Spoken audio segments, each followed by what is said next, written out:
ইরানের চলমান সংঘাতে অসংখ্য নিরীহ মানুষ তাদের ঘরবাড়ি হারিয়ে আজ আশ্রয়হীন হয়ে পড়েছেন। তাই সকল মুসলিম রাষ্ট্র তাদের পাশে দাঁড়ানো খুবই দরকার। বাঁচাও, আল্লাহ মাফ করছেন হচ্ছে। ইরান ফিলিস্তিনকে আল্লাহ তাআলাকে হেফাজত করো। আমাদের উপরে এই নির্যাতন আর কতদিন? সকল মুসলিম রাষ্ট্রের থেকে সামরিক বাহিনী খুবই দরকার, আমাদেরকে বাঁচান। উপর থেকে নির্দেশ এসেছে, ইরানের যুদ্ধের জন্য সাহসী যোদ্ধা প্রয়োজন। বাংলাদেশের মধ্যেই একমাত্র সাহসী হলো হাল্ক। হাল্ক, হাল্ক, হাল তুমি এখানেই। উপরের নির্দেশ, তোমাকে এখন এই ইরানে যেতে হবে। মুসলমানদের বিজয় আনতে হবে। আমি আমার জীবন বাজি রেখে ইরানের বিজয় আনবো ইনশাআল্লাহ।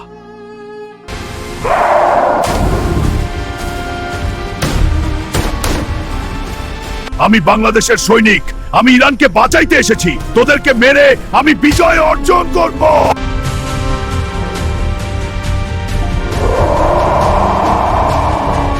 যুদ্ধ করতে করতে আমি অনেক ক্লান্ত, আমার শক্তি লাগবে।